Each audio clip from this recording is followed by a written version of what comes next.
let our students be given proper guidance and counseling so that they could be able to know the issues affecting them, so that we can be able to understand what is this that is making them to behave in the way they are behaving. To our teachers, we know the students stayed home for a period of more than 9 months because of the COVID-19. The behaviors of these learners have tremendously changed. Therefore, the way we were handling these students before, we should change the tactic on how we handle our learners so that we cannot bring this conflict among which our learners, they have gotten some bad behaviors, bad companies because of what they underwent during the COVID-19 period. Therefore, teachers, wherever you are, be cautious, take charge, and know that the students are undergoing a lot of changes. They need to adjust. They need to adjust the new realities that now they are back to these institutions. Let us all embrace guidance and counseling in our institutions. Through the management, the school principals, the ministry, let us train our teachers on how to handle these cases when they emerge. Something might have happened. Our parents at home, to some extent, they failed because they did not guide their students well. Some students might have involved themselves in drug abuse, some bad company that I said, that is making them, when they're coming back to these institutions, they're coming back to some realities of which they had forgotten the morals on which and how to behave in our institutions. Therefore, they need to be considered also, so that if in any case we have students who have gone beyond that, be identified and taken through that program of counseling. That mental health has been confined to institutions, and more so educational institutions. There has been a lot of neglect, especially from the community's side, that when the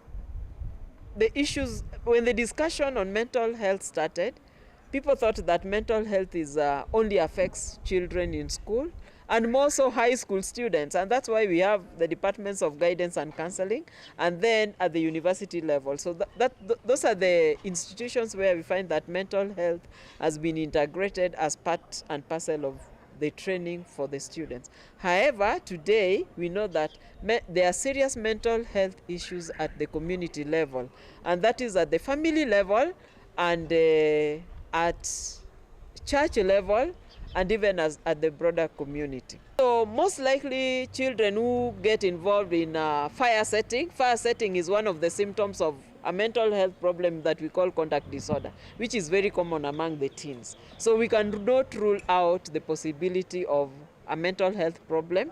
However, when we are looking at mental health problem, it has to be holistic.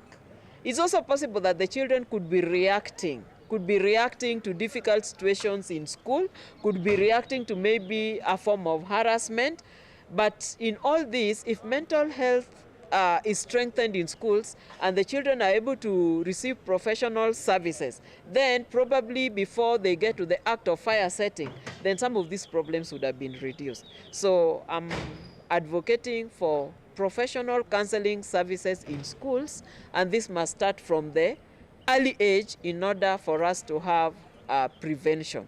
And I keep saying this, let us move from the boardroom discussions and let us go to implementation level. I think we've talked about mental health for long. It's time that the governments, national government and county governments, pick up this and get engaged and do practical implementation. With the practical implementation here, I mean that let these services be at all levels. For example, if we have a professional counselor at the community level, like maybe the county wards, then why wouldn't a family that is struggling, instead of going to the chief, I know the chiefs, I appreciate them, they do a lot of work, but give it a touch on, also give the problems that are in the society a psychological approach. Life. At the moment, many people are going through a lot of stresses. Stress that can be caused because of COVID, or normal stresses in life. These normal stresses include things like you have a traumatic situation, you have a child that is abused, they go through a lot of changes and their minds are not able to cope with this particular trauma.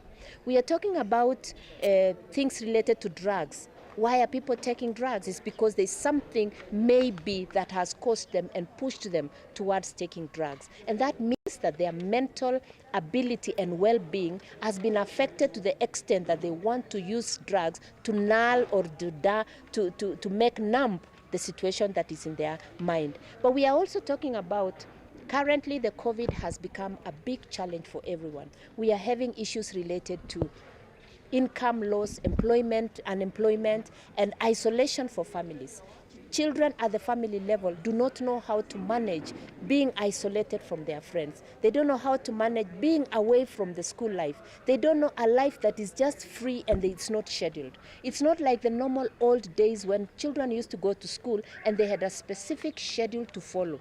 And when they have a specific schedule, it is easier to cope and manage what you have already been predestined. But here is a situation where you are free to do several things. So it causes a lot of anxiety and a lot of stress and a lot of inability to cope with the current scenario.